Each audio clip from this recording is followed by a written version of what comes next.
রব্বানা ও রব্বানা ও রব্বানা মাফ করে দাও এই গুনাহগারদের সব গুনাহ ظلمنا ظلمنا ظلمنا মাফ করে দাও এই গুনাহগারদের সব গুনার বোঝা মাথায় লইয়া কান্তেছি মাফ করে দাও মাবুদ আল্লাহ ইলাহি রব্বুল আলামিন আল্লাহ। জন্মের পর থেকে নিয়ে আজ অবধি পর্যন্ত অনেক গুনাহ করেছি এবং কি অনেকবার তাওবা করেছি। তাওবা করে কত তাওবা ভাঙ্গিলাম আমরা তাওবা করে কত তাওবা ভাঙ্গিলাম অবশেষে তোমার দরজায় আসিলাম। রব্বুল আলামিন আল্লাহ জন্মের পর থেকে নিয়েও জেনে শুনেও অনেক গুনাহ আমরা করেছি, গোপনে প্রকাশ্যে, জেনে না জেনে, বুঝে না বুঝে, শয়তানের ওয়াসওয়াসায় পড়ে লোভে লালসার মধ্যে আবদ্ধ হয়ে আল্লাহ অনেক গুনাহ করেছি। আল্লাহ আপনি তো জানেন আমাদের গুনাহের খবর, আপনি তো জানেন আমাদের পাপের খবর। আল্লাহ কোনো হিসাব না নিয়ে, আল্লাহ কোনো বিচার না করে, কোনো শাস্তি না দিয়ে তোমার বন্ধু নবী রহমতুল্লিল আলামিন জনাবে মুহাম্মদুর রাসূলুল্লাহ সাল্লাল্লাহু আলাইহি ওয়াসাল্লামের উসিলা মুবারকে তোমার নবীর গুনাহগার উম্মত হিসাবে আল্লাহ আমাদের পেছনের জিন্দেগিতে করা সমস্ত ভুলগুলো তুমি তোমার নিজ গুণে আমাদেরকে মাফ করে দাও। আল্লাহ মাফি চাওয়ার মতো কোনো ভালো কাজ নেই, ভালো আমল নেই, এমন কোনো ভালো কাজ আমরা করতে পারিনি। আল্লাহ আপনি আপনার নিজ গুণে আমাদেরকে মাফ করে দাও রব্বুল আলামিন আল্লাহ। পবিত্র মুহররম মাস আমাদের মাঝে উপস্থিত হয়েছে। মুহররম মাসের 10 তারিখে পবিত্র আশুরার দিনে দুনিয়ার ঐতিহাসিক অনেক মর্মান্তিক ঘটনাবলী সংঘটিত হয়েছে, আমরা জানি, ইতিহাস সাক্ষী। মুহররম মাসের 10 তারিখে কারবালার মর্মান্তিক যুদ্ধ, ঐতিহাসিক যুদ্ধ সংঘটিত হয়েছে। এছাড়াও এই মুহররম মাসকে ঘিরে অনেক ফজিলত রয়েছে। এই মুহররম মাস 10ই মুহররম আশুরার দিন আমাদের মাঝে উপস্থিত। রব্বুল আলামিন আল্লাহ এই 10ই মুহররমের যত ফজিলত বরকত রয়েছে আমাদের প্রত্যেকের নামায় আমলে এই আশুরার দিনের সমস্ত ফজিলত বরকত রহমত আমাদেরকে দান করো আল্লাহ। হাজার হাজার বছর আগে এদিনে কারবালার প্রান্তরে শহীদ যারা হয়েছেন, ইমাম হুসাইন রাদিয়াল্লাহু তাআলা আনহু সহ আল্লাহ আহলে বাইত সহ যত শহীদ হয়েছিলেন, আল্লাহ প্রত্যেক শহীদদের কদমে কদমে এই জামাতের পক্ষ থেকে অসংখ্য অগণিত দুরুদ সালামের হাদিয়া পৌঁছে দাও রব্বুল আলামিন আল্লাহ। তাদের রূহ মুবারক আমাদের দিকে খুশি আর রাজি করে দাও। জীবনে যতদিন বাঁচিয়ে রাখো আল্লাহ। কারবালার চেতনা, হুসাইনি চেতনা অন্তরে নিয়ে দিন ইসলামের প্রকৃত খাদিম হিসাবে আমাদেরকে কবুল করো।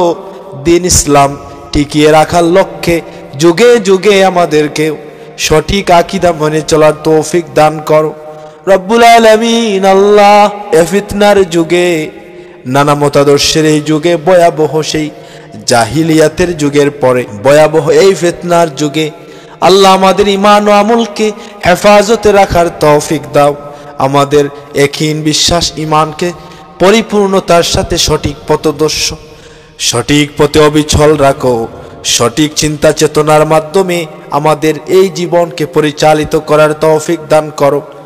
ধর্ম দিয়ে কর্ম করার তৌফিক দান করো। হালাল উপার্জন সহ, বিবি বাচ্চা সহ, পরিবার পরিজন সহ প্রত্যেককে সঠিকভাবে পরিচালনা করার তৌফিক দান করো রব্বুল আলামিন আল্লাহ। যাদের মা নেই, যাদের বাবা নেই, যাদের চাচা নেই, চাচি নেই, দাদা দাদি, নানা নানি, আত্মীয় স্বজন আল্লাহ, যারা বুকের অনেক মায়ার অনেক আদরের সন্তানকেও অনেক মা বাবা হারিয়েছে, আবার অনেক সন্তানরাও এ মুনাজাতে অংশগ্রহণ করেছেন, তাদের প্রিয়জনদেরকে হারিয়েছেন। প্রিয়জন হারানো বেদনা বুকে নিয়ে নিয়ে কেঁদে কেঁদে অশ্রুসিক্ত হয়ে তোমার কাছে সাক্ষী দিচ্ছেন, তোমার কাছে সাহায্য চান, তোমার কাছে তাদের মাগফিরাত চান। আল্লাহ, আমাদের যাদের প্রিয়জন আমাদের মাঝে নেই আল্লাহ, আমরা এই মাহফিল থেকে, মুনাজাতের মাহফিল থেকে দোয়া করি আল্লাহ, সমস্ত মুরব্বীদেরকে, সমস্ত মুর্দেগানদেরকে তুমি মাফ করে দাও রব্বুল আলামিন আল্লাহ। কারবালার চেতনা, মুহররম মাসের যত সংগঠিত ঘটনা, এমনকি কিয়ামত সংগঠিত হবে সেই 10ই মুহররম, এছাড়াও আল্লাহ অনেক ঐতিহাসিক মর্মান্তিক ঘটনা বলি এই 10ই মুহররমে সংগঠিত হয়েছে। আল্লাহ, এই মুহররম মাসকে বুঝে শুনে আমল করার তৌফিক দান করো। যদিও আমরা ফিতনার যুগে বাস করছি, এ ফিতনার যুগে কখন কি আসে, কখন মুহররম, কখন কি আশুরা, কখন কোন দিনকে আমাদের স্মরণ করে রাখতে হবে, কোন তারিখে কোন দিন চলছে, আমরা এসবের খবর রাখার টাইম নেই, সময় নেই। ব্যস্ততা বেড়ে গিয়েছে, বন্দেগি হারিয়ে গেছে জিন্দেগির তালে। আল্লাহ, এমন একটা ধ্বংসযজ্ঞ চলছে মানুষের মনে। এই যখন অবস্থা দেশ ও জাতির, এই যখন অবস্থা মুসলমানদের, এই যখন অবস্থা ইমানদারদের, এমন ভয়াবহ ফিতনার যুগে আল্লাহ, জানি না কতটা ইমান নিয়ে কবরে যেতে পার। তোমার কাছে দোয়া করি, ভিক্ষা চাই আল্লাহ, আমাদের ইমানকে, আমলকে, ধর্মকে, আমাদের ইমানকে আপনি হেফাজতে আজেলা কামেলা কুল্লে এনায়েত করো। আমাদেরকে দৌলতে ইমানের সাথে এ জিন্দেগি গঠন করার তৌফিক দান করো। অতঃপর মৃত্যুকালে আমাদেরকে খাতেমা বিল খয়ের নসিব করো রব্বুল আলামিন আল্লাহ। যারা মুনাজাতে অংশগ্রহণ করেছেন আল্লাহ, প্রত্যেককে মাফ করে দাও। প্রত্যেকের জীবনে করা যত ভুল, সমস্ত ভুলগুলো ক্ষমা করে দিয়ে আগামী জীবনকে উজ্জ্বল করে দাও। এমনকি পরকালীন ভিত্তিক জীবন গঠনের তৌফিক দাও আল্লাহ। যারা অবিবাহিত আছেন তাদের বিবাহের সুব্যবস্থা করে দাও।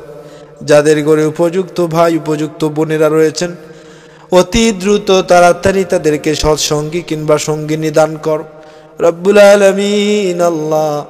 বেমার একটি গুরুত্বপূর্ণ অংশ বিশেষ, দোয়ার মুনাজাতের একটি গুরুত্বপূর্ণ অংশ জুড়ে দোয়া এসেছে, দরখাস্ত এসেছে বেমারিদের শিফা, বেমারিদের অসুস্থতা নিয়ে রব্বুল আলামিন। সুস্থতা যেমন তোমার একটি অশেষ নিয়ামত, ঠিক একইভাবে অসুস্থতাও তোমার একটি নিয়ামত আল্লাহ। যাদেরকে তুমি অসুস্থতা নিয়ামত দিয়েছ তাদেরকেই তুমি সুস্থতার নিয়ামত দিয়ে পরিপূর্ণতা, সুস্থতা দান করো আল্লাহ। বেমার, অসুখ বিসুখ যার মাঝে আছে, যে সমস্ত লোকেরা মেডিকেল হসপিটাল সহ ঘরে বাহিরে অসুস্থতার কারণে অনেক প্রকার কষ্ট পাচ্ছেন, অনেক প্রকারের আযাব হচ্ছে, অনেক প্রকারের কষ্ট বুকে নিয়ে আশার আলো দেখার চেষ্টায় তোমার কাছে ফরিয়াদ করছেন, অনেকের কাছে দোয়ার দরখাস্ত করছেন আল্লাহ।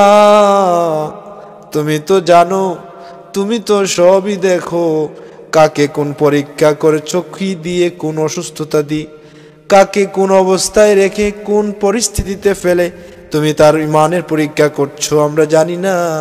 আল্লাহ আমরা দোয়া করি, ভিক্ষা চাই, আমাদেরকে কোনো বেমার দিয়ে, কোনো মুসিবত দিয়ে, কোনো পেরেশানি দিয়ে, অভাব অনটন দিয়ে, ঋণের বোঝা দিয়ে আমাদেরকে পরীক্ষা করো না। আল্লাহ আমরা পরীক্ষা দেওয়ার মতো উপযুক্ত ইলম কিংবা আমল কিংবা ঈমান অর্জন করতে পারিনি। রব্বুল আলামিন, এই দুনিয়াটা আখিরাতের শস্যক্ষেত্র। এখানে যত কিছুই করা হোক না কেন, এখানে যেভাবে আমরা নিজের জীবন, পারিবারিক জীবন, রাষ্ট্রীয় জীবন, সামাজিক জীবন গঠন করব, যেইভাবে আমরা চলতে চাইব ঠিক ওভাবেই চলতে পারবো। কিন্তু পরিশেষে একদিন আপনার কাছে আমাদেরকে উপস্থিত হতে হবে। রব্বুল আলামিন, পরকালের সেই উপস্থিত হওয়াকে অনেক ভয় করছি। আরো বেশি বেশি ভয় করার তৌফিক দাও, আরো বেশি বেশি ভালো কাজ করে দুনিয়াতে আখিরাতের জন্য পাথর জোগাড় করার তৌফিক দাও। রব্বুল আলামিন, আল্লাহ যারা বিমারি আছেন তাদের দারু শিফা থেকে শিফায়া আজেলা কামেলা কুল্লে এনায়েত কর। যারা বিভিন্ন ব্যাপারে পেরেশানে রয়েছেন তাদেরকে তুমি শান্তি দাও। যারা দুশ্চিন্তায় রয়েছেন তাদের দুশ্চিন্তা থেকে মুক্তি দাও। যারা ঋণ অবস্থায় রয়েছেন ঋণ মুক্তির সুব্যবস্থা করে দাও।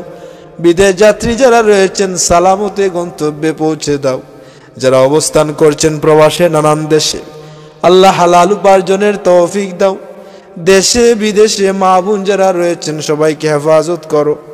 আল্লাহ দনে জনে দৌলতে আমলে ইলমে পরিপূর্ণতা আমাদের দান করো। নিয়াউলাদ নিসন্তানদেরকে সন্তান দিয়ে দুনিয়া ও আখিরাতের উত্তম কাজ করার তৌফিক দাও। রব্বুল আলামিন, আল্লাহ দুনিয়া ও আখিরাতের সমস্ত বিপদ আপদ থেকে, বালা মুসিবত থেকে আমাদেরকে হেফাজত করো। পাশাপাশি আমাদের আহলে আহাল সহ গোটা পরিবার, দেশ ও জাতি সহ গোটা বিশ্ববাসীকে, গোটা বিশ্বের মুসলমানদেরকে তুমি হেফাজত করো। আল্লাহ আমাদের জীবনে যত প্রকারের বিপদ আপদ, বালা মুসিবত রয়েছে, সমস্ত বালা মুসিবত, ফিতনা, ঝগড়া বিবাদ থেকে নিজেকে সব সময় বেঁচে থাকার তৌফিক দাও। আমরা যারা মুনাজাতে অংশগ্রহণ করেছি আমাদেরকেও সব সময় বিপদ আপদ, বালা মুসিবত থেকে হেফাজতে রাখ। আল্লাহ দুর্ঘটনা, অ্যাক্সিডেন্ট সহ যত প্রকারের জটিলতা রয়েছে, আল্লাহ যারা গাড়ি ড্রাইভিং করেন এবং বিভিন্ন অবস্থাতে আল্লাহ বাহিরে আল্লাহ হালাল উপার্জনের উদ্দেশ্যে বের হতে হয়, রব্বুল আলামিন আল্লাহ ঘরে এবং বাহিরে তোমার কুদরতি সাহায্যে আমাদেরকে হেফাজত করো। আল্লাহ দুশ্মনের দুশ্মনী থেকে, জিনদের ক্ষতিগ্রস্ততা থেকে, মুনাফিকের নিফাক থেকে, কাফেরদের কুফরি থেকে, জালিমদের জুলমাতি থেকে, শত্রুদের আক্রমণ থেকে, আল্লাহ জাদুকরের জাদু থেকে সর্বাবস্থায় আমাদেরকে হেফাজত করো। আমাদের সহ আমাদের পরিবার পরিজনকে আল্লাহ তুমি হেফাজত কর। রব্বুল আলামিন, আল্লাহ যা বলেছি আর বলতে চাই সবই আপনি জানেন। আমাদেরকে আগামী মুহররম মাস পর্যন্ত নেক হায়াতে তাইয়্যিবা দান করো। মুহররম মাসকে ঘিরে যত ফজিলত রয়েছে আমাদের দান করো। পুরো মাস জুড়ে আমাদেরকে নেক আমল করার তৌফিক দাও। যেই দিনে আল্লাহ ইসরাফিল আলাইহিস সালাম সিংহায় ফুৎকারের মাধ্যমে দুনিয়া ধ্বংস হবে, সেই দিনও হবে 10ই মুহররম। 10ই মুহররমে কিয়ামত সংগঠিত হবে, দুনিয়া ধ্বংস হবে। রব্বুল আলামিন আল্লাহ, এই দিনে অনেক মানুষকে আপনি ক্ষমা করে দিয়েছেন, অনেক নবীদের দোয়া আপনি কবুল করেছেন। অনেক অনেক অনেক অনেক মর্মান্তিক দুর্ঘটনা এই দিনে সংঘটিত হয়েছে। আবার এই দিনেই দুনিয়ার সৃষ্টি সহ আবার এই দিনেই ধ্বংস করা হবে। আল্লাহ এমন অনেক ঐতিহাসিক ঘটনা সাক্ষী রয়েছে। রব্বুল আলামিন এই দিনটি আমাদের স্মরণ করে, বছরে বছরে এই দিনটি স্মরণ করে নেক আমল করার তৌফিক দাও। রব্বুল আলামিন আল্লাহ আমাদের মা বাবা সহ আত্মীয় নাত্মীয় সবাইকে ক্ষমা করে দাও। এই দুই নয়নে যত মানুষের দিদার লাভ হয়েছে, এই জীবনে যত মানুষদের সাথে সাক্ষাৎ হয়েছে, মুলাকাত হয়েছে, আল্লাহ যারা বেঁচে আছেন নেক হায়াত দাও। যারা মৃত্যুবরণ করেছেন ফরিকে রহমত বর্ষণ করে দাও। আল্লাহ আমার বাবাজান সহ আল্লাহর যত মানুষ যে সমস্ত সন্তানরা মুনাজাতে অংশগ্রহণ করেছেন, যাদের বাবা নেই, যাদের মা নেই, কেবল তারাই জানে কতটা বেদনা অন্তরে নিয়ে ঘুরছে। যদিও কাজের ফাঁকে, যদিও আমরা ভুলেছি, যদিও ধীরে ধীরে অন্তঃকরণ থেকে মায়ের প্রতি, বাবার প্রতি মায়া উঠিয়ে নেওয়া হয়, কিন্তু যখনই মনে হয়, যখনই স্মৃতিময় দিনগুলো সামনে আসে, আমরা ঠিক থাকতে পারি না, ওজোরে কেঁদে ফেলি। অনেক স্মৃতি মনে হলে নিজেরা কষ্ট পাই। আল্লাহ, আমরা দোয়া করি আমাদের মা বাবাদের মাফ করে দাও। তাদের জীবনের দশায় যত ভুল করেছেন সব ভুল ত্রুটি ক্ষমা করে তাদের কবরে ফরিকের রহমত বর্ষণ করে দাও। জীবিত মা বাবাদেরকে নেক হায়াতে তাইয়্যিবা দান করো। আল্লাহ, আমার মা বেঁচে আছেন, আল্লাহ আমার মায়ের নেক হায়াতে তাইয়্যিবা দান করো। আল্লাহ, মাথায় যত চুল, আল্লাহ তার থেকেও অধিক পরিমাণ নেক হায়াতে তাইয়্যিবা দান করো। আল্লাহ, যত বিমার আছে দারু শিফা থেকে শিফা দাও। আমার মায়ের মতো আরো যাদের মা দুনিয়ায় বেঁচে আছেন, এ রহমত, এ জান্নাতের অংশ, আল্লাহ এই দোয়া কবুলের বিরাট এক ফয়সালা, এই মাতার ছায়া, মাতার তাজ আমাদের মাঝে বহুদিন বাকি রাখো। আল্লাহ, যে সমস্ত সন্তানদের মা নেই, বাবা নেই, এতিম সন্তানরা, প্রত্যেকের দোয়া কবুল করো, প্রত্যেকের মা বাবাকে মাফ করে দাও। আল্লাহুম্মা ফিরলি ওয়ালি ওয়ালিদাইনা ওয়ারহামহুমা কামা রব্বায়ানি সগীরা রব্বিরহামহুমা কামা রব্বায়ানি সগীরা। রব্বুল আলামিন, আল্লাহ আমাদের অনেক আত্মীয় স্বজন কবরের দেশে আছেন, আল্লাহ জানি না কে কোন অবস্থায় আছে। আল্লাহ, আমাদের নানা নানি, দাদা দাদি, আল্লাহ আত্মীয় স্বজন অনেক মানুষ কবরে আছে, প্রত্যেককে মাফ করে দাও। কবরের জিন্দেগিকে শান্তির জিন্দেগি হিসাবে কবুল করো। আমাদের মারা যাওয়ার পরে আমাদেরকে নেকি দিয়ে ইয়াদ করার মতো মানুষ দুনিয়ায় বাকি রাখ। আল্লাহ, নেক ওয়ারিসান দিয়ে দুনিয়া ও আখিরাতে আমাদেরকে রোশন করো, দুনিয়া ও আখিরাতকে উজালা করো। দুনিয়া ও আখিরাতের তামাম কল্যাণকামী বান্দা বান্দি হিসাবে আমাদের কবুল কর রব্বুল আলামিন। আল্লাহ, যা বলেছি আর যা বলতে চাই সবই আপনি জানেন, আপনি আলিমুল গায়ব সামিউম বাসির। আল্লাহ, আপনি সবই জানেন।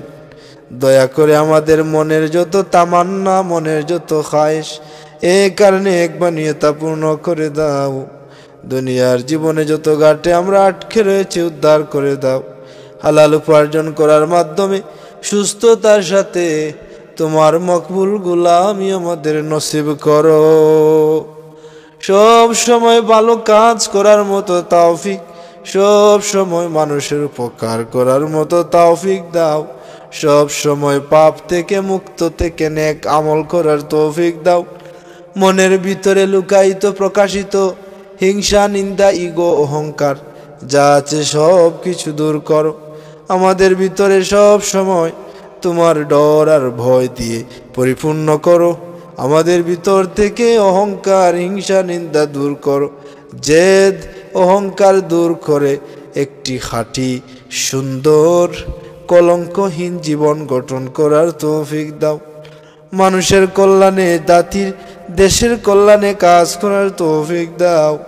মানুষের জন্য ভালো কাজ করার তৌফিক দাও। ন্যায় বিচার প্রতিষ্ঠার সাথে সৎকর্ম করার তৌফিক দাও। অবশেষে তোমার পরহেজগার মুত্তাকিদের সাথে আমাদের মৃত্যু দাও। রব্বানা লা তুযিগ কুলুবানা বা'দা ইয হাদাইতানা ওয়া হাব লানা মিন লাদুনকা রাহমাতান ইন্নাকা আনতাল ওয়াহ্হাব। আল্লাহ, আমাদের কলবকে আল্লাহ সঠিক পথে পরিচালিত করার পরে আবারও গুমরাহ করে দিও না। দয়া করে আমাদের দিল আর মনকে সব সময় হেদায়েতের দিকে উৎসাহিত করো। হেদায়েত করার পরে আর আমাদেরকে গুমরাহ করো না। অনেক মানুষ দেখি হেদায়েত হয়েছে, হাফেজ আলেম হয়েছে, ভালো কাজ শিখেছে, ধর্মকর্ম শিখেছে, আবার তাকে গুমরাহ হতে দেখেছি। আবার অনেক গুমরাহ মানুষ, অনেক খারাপ মানুষ ভালো হতে দেখেছি। আল্লাহ, আপনি হেদায়েতের মালিক। আমরা জানি না কার কোন সময় হেদায়েত নসিব হবে, আবার কে কোন সময় হেদায়েত থেকে গুমরাহ হয়ে যাবে। আল্লাহ, সব সময় হেদায়েত দিয়ে আমাদেরকে সঠিক পথে রাখো, আমাদের সাথে আমাদের আহলে আহালদের হেফাজতে রাখো। জবানকে কন্ট্রোল করার তৌফিক দাও, আমল করে সব সময় নিজেদেরকে হেফাজত করার তৌফিক দাও, সৎকর্ম করে একটি শান্তিপূর্ণ জীবন গঠনের, পরকালীন ভিত্তিক জীবন গঠনের তৌফিক দাও। ওয়াউফাউযু আমরি ইলাল্লাহ, ইন্নাল্লাহা বাসীরুম বিল ইবাদ। মৃত্যু অনেক কঠিন একটি বিষয়, প্রত্যেককেই সাকরাতের কষ্ট অনুভব করতে হবে। আল্লাহ, সাকরাত নিদান কালে যখন কোনো সহায় নেই, আশ্রয় নেই, সেই সময়ে নূর নবী মুহাম্মদুর রাসূলুল্লাহ সাল্লাল্লাহু আলাইহি ওয়াসাল্লামের নুরানি চেহারা মুবারক দেখাই জাহান্নামের আগুনকে হারাম করে দুনিয়া থেকে আমাদেরকে বিদায় দিও। নবীর শেখানো শান্তির বাণী লা ইলাহা ইল্লাল্লাহু মুহাম্মাদুর রাসূলুল্লাহ।